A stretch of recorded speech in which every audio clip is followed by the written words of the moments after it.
Reverend Youngras Vega, the literature department का हामी उहाँलाई गीत गाउँदैछौँ।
हामी सबैजनाले पाएको छौँ। आज गएको वर्ष हाम्रो विशेष यो program pastor and leaders retreat भएन अनि हामीले तपाईँहरूलाई मिस गरिरहेको थियौँ हामीले तर योपालि पहिलोभन्दा धेरै आइराखेकोमा हामी परमेश्वरलाई धन्यवाद दिँदैछौँ अनि तपाईँहरूलाई पनि धेरै धन्यवाद छ समय तपाईँहरूले आजको सेवाकायमा दिनुभएकोमा म यो समय एनाउन्समेन्टको समय मैले पाएको छु तपाईँहरूको बिचमा म यो वेलकम सर्भिसको जति पनि हाम्रो सेड्युलमा तपाईँहरूले हेर्न सक्नुहुनेछ पेज 2 मा तपाईँहरूले पल्टाउनु भयो भने यहाँ पाउनुहुन्छ आज 12 मार्च 2025 बुधबारको दिन अनि हाम्रो रेजिस्ट्रेसनको समय भइसकेको छ वेलकम सर्भिसको समयमा हामी छौँ अनि आज हाम्रो प्रेसिडेन्ट वर्शिप युथ डिपार्टमेन्टबाट भएको छ अनि चेयरम्यान एल्डर जोसुवा केलिङ्गु भाइस प्रेसिडेन्ट उहाँ हुनुहुन्छ अनि इन्भोकेसन प्रेयर सुरुवातको आशिषको प्रार्थना रेभरेन्ड यमराज बेगा उहाँले हाम्रो बिचमा गर्नुभएको छ पास्टर लिडर रिट्रिटमा आउनुभएको सम्पूर्ण लिडर्सहरूलाई सेवारो र जय मसीह अनि क्रिस्टी अभिवादन गर्न चाहन्छु तपाईहरु खुसी हुनुहुन्छ एकदमै चिना परिचय हुन्थ्यो तर आज हामी लिम्बू यो फेलोशिपले हाम्रो आफन्तहरूलाई पनि जोडाउने कोसिस गरिरहेको छ अनि यो फेलोशिपले यस्तो प्रोग्रामहरु गर्दाखेरि एउटा बिलोङिङनेस एउटा के भन्नु अस्ति हाम्रो पास्टर विजयजीले भन्नुहुँदै थियो सारै कम्युनियल भएछ कि क्या हो भनेर हाम्रो युथ फेलोशिपमा युथ कन्फरेन्समा उहाँले बोलिरहनु भएको थियो अनि कम्युनियल चाहिँ हुनु हुँदैन रहेछ भनेर तर कम्युनियल फिलिङ छ र यो पनि चाहिन्छ प्रभुले आफ्नो जातिको बीचमा सेवाकाई गर्नुको निम्ति हामीलाई एन्करेज गर्नु भइरहेको छ हैन बाइबलद्वारा हामीले वचनहरु हेर्दाखेरि अनि तपाईहरु जम्मैलाई हामी यस फेलोशिपमा यो रिट्रिट प्रोग्राममा वेलकम गर्दछौं तपाईहरुको व्यस्तताको जीवनबाट तपाईहरुले आफ्नो लङ ड्राइभ गरेर हाम्रो पास्टर विजयज्यू 3 बजे बिहानदेखि ड्राइभ गरेर यस्तै कोही व्यक्तिहरु हिजोदेखि आउनुभयो अनि कोही आज बिहान जर्नीको स्टार्ट गर्नुभयो र तपाईहरुले आफ्नो कामलाई अलिकति 2 दिन 3 दिनको प्रोग्रामको लागि साइडमा राखेर तपाईहरु यो फेलोशिपमा यो रिट्रिट प्रोग्राममा आइदिनु भएको लागि हामी धेरै धेरै धन्यवाद र वेलकम गर्दछौं हामी ताली बजाउँदैछौँ ताली बजाउँदै गर्दैछौँ हामी सबैलाई स्वागत गर्दाखेरि ताली बजाउँदै गर्दैछौँ उहाँहरू साह्रै व्यस्त हुनुहुन्छ उहाँ देश विदेश हाम्रो बिचमा हुनुहुन्छ pastor Suman Subba and family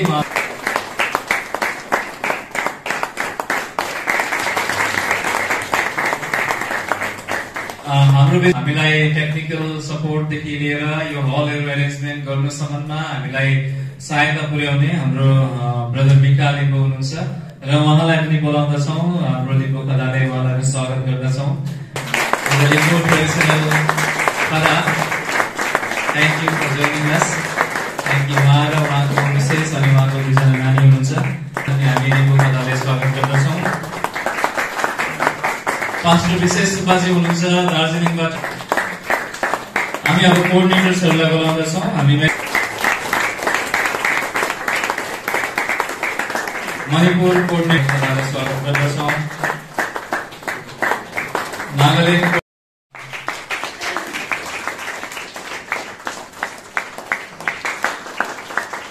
सिलिगुडीका coordinator हाम्रो राजेश सुब्बा सर उहाँलाई पनि बोलाउँदछौँ मञ्चमा उहाँ पनि आइकन हाम्रो खदालाई स्वीकार्नुहोस्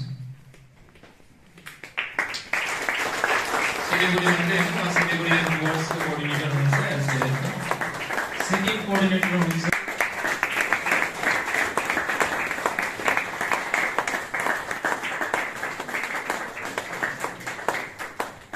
तपाईहरु आफ्नो स्थानमा खडा भइदिनुहोस् हाम्रो युथहरु त्यही गएर तपाईहरुलाई खदा लगाइकन उहाँहरूले स्वागत गर्नुहुन्छ र अमरकन्दाजी हुनुहुन्छ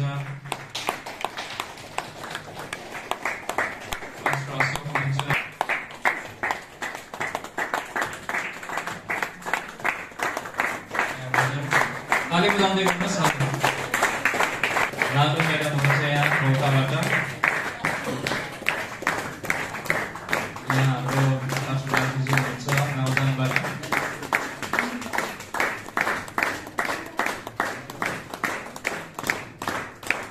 यहाँ हाम्रो पास विशेष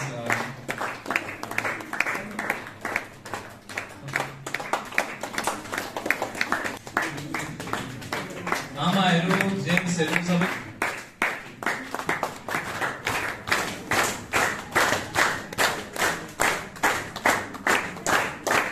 हाम्रो यो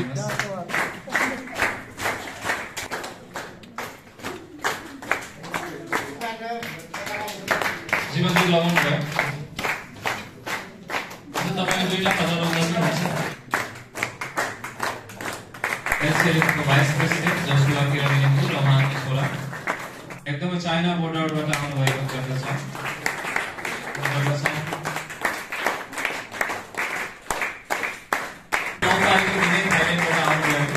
हाम्रो जम्मै युथहरू हामीलाई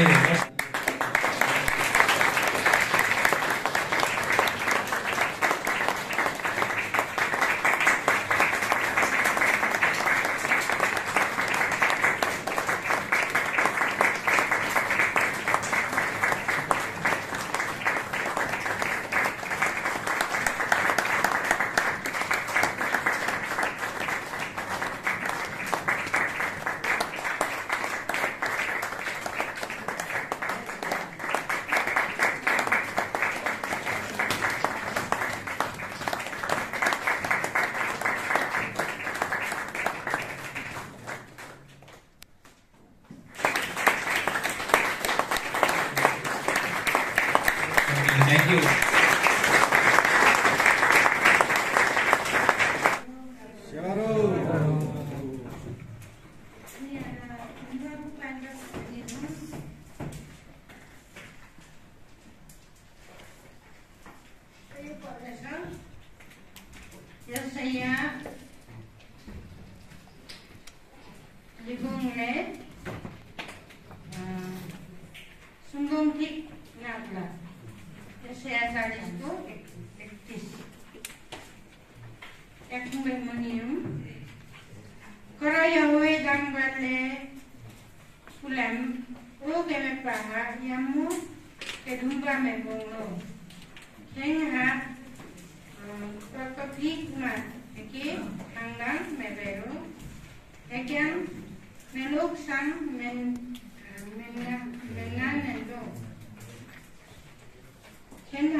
सर्वशक्तिमान जीवको पिता परमेश्वर हामी धन्यवाद दिन्छौँ यो सुन्दर दिनका र विशेष हामी साथ प्रभु मुख्य थातिर आएका छौँ प्रभु प्रभुलाई धन्यवाद होस् यो समयको लागि किनकि प्रभुको अनुग्रहमा सबैजना विभिन्न स्टेजबाट जम्मा हुन सकेका छौँ। प्रभु यीशु पनि वास्तवमा एउटा जातिमै आउनुभयो, यहुदी जातिमा आउनुभयो अनि उहाँले यहुदी साथीहरू नै छुट्नुभयो। हामी सबैलाई याद छ चेलाहरू पछिबाट उनीहरू प्रेरित भए, तर उहाँको सेवाकाईको अन्ततिर जाँदै गर्दाखेरि चाहिँ उहाँले आफ्नो मित्रहरूलाई भन्नुभयो सबै जातिमा तिमीहरू जाऊ, चेला बनाऊ, पिता पुत्र पवित्र आत्मामा बप्तिस्मा देऊ अनि मैले जे कुराहरू तिमीहरूलाई गर्नलाई सिकाएँ त्यो गर्नलाई सिकाऊ अनि जगतको अन्तसम्म तिमीहरूको साथ गर्छु। आज हामीले परमेश्वरलाई धन्यवाद दिनुपर्छ किनकि हामी लिम्बू जातिमा जन्म्यौँ अनि लिम्बू जातिभित्र हुँदै गरेको एउटा जागृति भनौँ, एउटा नवीकरण भनौँ, एउटा रिभाइभल भनौँ, विशेष गरिकन प्रभुमा रहेर जो भइराखेको छ हामी यसको लागि पनि परमेश्वरलाई धन्यवाद दिन्छौँ। आज उहाँको टिम अनि विशेष हाम्रो आदरणीय दाई हाम्रो ज्याक लिम्बू है, उहाँले यस्तो प्रकारले उत्साह दिएर सम्पूर्ण टिमलाई यसरी पढाइ गर्नुभएको छ र कुनै हदमा पनि हामीले आफ्नो लिडरसिप दिने काम, अगुवाई गर्ने काम गरिराखेका छौँ अनि यो प्रभुले हामीलाई दिनुभएको त्यो पनि हो एउटा ठुलो मौका पनि हो, जिम्मेवारी पनि हो, इट्स एन अपर्च्युनिटी अनि इट्स अ रेस्पोन्सिबिलिटी अनि यो हामीलाई दिनुभएको एउटा ब्लेसिङ्स पनि हो। म अनि मेरो श्रीमती हामी खुसी छौँ तपाईँहरूसँग रहनलाई। अघि हाम्रो डाक्टर राजुले भन्दै थियो त्यहाँ एउटा एज अ फ्यामिली पनि है रुममा बसेर है आफ्नो के भनौँ त्यो माया प्रेम अनि एक प्रकारले रिफ्रेस ताजा हुने कुराहरू पनि यहाँ भइरहेको छ। हामीले भर्खरै मात्रमा हाम्रो म्यारिज वर्कसप पनि हामी गरेर आयौँ। अस्ति शुक्रबार अनि शनिबार अनि आज यहाँ हुँदै गर्दाखेरि त्यो वर्कसपमा सिकेका कुराहरू है आज हामी आफैले पनि त्यसलाई व्यवहारिक रूपमा प्र्याक्टिकल्ली हामीले गर्न पाइराखेका छौँ, बातचित गर्न पाइरहेका छौँ, हिँड्न पाइराखेका छौँ। र विशेष तपाईँहरूले जुन मौका दिनुभयो, विशेष हाम्रो दाइले ज्याक दाइले मलाई कन्ट्याक्ट गर्नुभयो, भनौँ भने खालको उहाँले मेरो आपालाई बोलाउनु भएको 90 वर्ष पुग्नु भएको है। तर उहाँ आउन अलिक गाह्रो छ किनकि मेरो आमा 85 इयर्स, अहिले धेरै आपा खोजी बस्छ क्या, अनि धेरै दिन उहाँलाई बाहिर जान निकै गाह्रो छ। अनि मैले यही कुरा बताइदिएँ, अनि उहाँले भन्नुभयो त्यसो भए भाइ नै आउनु न, तपाईँ आउँदा राम्रै हुन्छ। सबै प्रार्थना सहित है सायद एलसिएलएफ टिमले पनि यो कुरालाई विचार गर्नुभयो। आज विशेष गरिकन म यही भन्न चाहन्छु कि हामी सबैजना परमेश्वरको खेतमा काम गर्ने हौ। हामी कोही ठुलो पनि छैनौँ, कोही सानो पनि छैनौँ, हामी सबैजना परमेश्वरको खेतमा काम गर्दै गरेको अनि सेवाकाई गर्दै गरेको हामी व्यक्तिहरू यहाँ छौँ। अनि हातमा हात हालेर काँधमा काँध हालेर परमेश्वरको राज्यमा कतिजना तपाईँहरू धेरै वर्ष परमेश्वरको सेवाकाई गरिरहेको, कतिजना हामी सिकिराखेका छौँ, हाम्रो जवानहरू सिकिराखेका छन्। यस कारणले गर्दाखेरि आज यो रिट्रिटमा चाहिँ हामी आज अनि भोलि कमसेकम केही कुराहरू सिकेर एकादशलाई उत्साह दिएर हामी यहाँबाट जानेछौँ। आमेन। तर हामी यहाँ अलिकति कन्फ्युज हामी नहौँ, यो एउटै कुरो मात्रै हो मान्छेलाई बुझ्नको निम्ति। तर हामी चाहिँ अहिलेको वचनलाई हेर्दै गर्नु वेट पर्खिने कुरामा हामीहरू अलिकति अगाडि बढ्नेछ। तर यो पदलाई अगाडि जानु अगाडि हामीले एक दुईवटा पद पनि यहाँ पढ्नुपर्छ। यो चाहिँ के हो भन्दाखेरि यहाँ यशायाले भन्दैछ 1:29मा उहाँले थकितलाई बल दिनुहुन्छ र कमजोरीहरूको शक्ति बढाइदिनुहुन्छ, युवक पनि दुर्बल र थकित हुन्छन् र जवान मानिसहरू थाकेर लोड्छन्। यसको एउटा सन्दर्भ छ, एउटा कन्टेक्स्ट छ। प्रभुले चाहिँ थाकेकालाई उठाउनुहुन्छ तर जवानहरू पनि थाक्छन्, लोड्छन्। मेरो आज हाम्रो सेवाकाई गर्दै जाँदाखेरि हामी पनि थाक्छौँ होइन, हामी पनि के गर्छौँ थाक्छौँ। कतिचोटि म कस्तो हुन्छ भन्दा अब गाडी त छ तर गाडी कुदाउनु पनि सजिलो छैन। गाडी कुदाएर गयो 3-3.5 घन्टा होइन, फेरि 2-2.5 घन्टा सेवाकाई गऱ्यो, मण्डलीको सबै गरेर फेरि कुदाएर आयो है, बेलुका आउँदा त यति साह्रो थकेको हुन्छ। हामी सबैजना सेवाकाईमा थाक्छौँ, थाकेका छौँ। कति हदसम्म सायद हामी निराश हताश पनि भएका छौँ। सायद तपाईँहरू विभिन्न जग्गा छ, हामी रणनीतिहरू बनाउँछौँ, रुपैयाँ पैसा पनि खर्च गर्छौँ, सेमिनार्सहरू पनि गर्छौँ, तर भनेको जस्तो कोही बेला त्यसको प्रतिफल हामी पाउँदैनौँ, निराश हताश हुन्छौँ। विशेष गरिकन म पनि मिसनमै काम गर्ने भएकोले मसँग मिसनरी साथीहरू छ। अहिले यो दिनहरूमा त्यो प्रकारले जुन पहिला फल फल्थ्यो, हार्भेस्ट हुन्थ्यो, कट्ने हुन्थ्यो, मानिसहरू प्रभुमा आउँथ्यो, त्यति सजिलो आजकल मानिसहरू आउँदैन। एकदमै कोही बेला वर्षभरि पनि एउटा मिसनरी एउटा आत्मा पनि बाँच्दैन, कोही बेला त्यस्तो अवस्थाहरू पनि छ। किनकि म मिसनमा भएकोले गर्दा मलाई याद छ। अब हामी चर्च कन्टेक्समा सन्दर्भमा छौँ, अब चर्चभित्र पनि कोही बेला यति धेरै समस्या छ, झन् गाह्रो भयो। तपाईँलाई यहाँ सबभन्दा गाह्रो छ लाइनमा बस्नुहुन्छ होइन, लाइनमा बसेको कति गाह्रो हुन्छ नि। हात थाप्दाखेरि, ब्याङ्कमा जाँदाखेरि लाइनमा बस्नु होइन, एटिएममा तपाईँलाई याद छ त्यो डिमोनिटाइजेसन भएको सबैमा लाइनमा बस्नु, कतिजना लाइनमै बसेर लडेर पनि मरेको कुराहरू पनि हामीलाई इन्डियाको न्युजमा याद छ होइन। प्रेसरले गर्दा धेरै लामो बस्नु परेकोले अब एरोप्लेन ढिलो हुँदाखेरि कस्तो हुन्छ। यो पालि निकै हामी घुमेरै आयौँ, बागडोग्राबाट डिब्रुगढबाट गौहाटी भएर आयौँ। यद्यपि सिधै आउँदा पनि हुन्थ्यो, किन भन्दाखेरि एरोप्लेन ढिलो हुनसक्छ। पहिला हामीले जुन एरोप्लेन गऱ्यौँ स्पाइस जेट, हामीले यति साह्रो झन्डै क्यान्सल भयो। हामी गाह्रो युज जाँदाखेरि 6 घन्टा पछाडि मात्रै त्यो उड्यो है। र यो पालि चाहिँ त्यो हामीले चान्स लिएर बरु घुमेरै छौँ है।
सहायता गर्नुहोस्, ज्योति बन्न सहायता गर्नुहोस्, अन्धकारलाई हामीसँग अनि यीशुको दोस्रो आगमन पर्खिने सबै लोकको साथमा सदा सर्वदा बनिरहेको हामी सबैजना मिलेर भन्नेछौँ।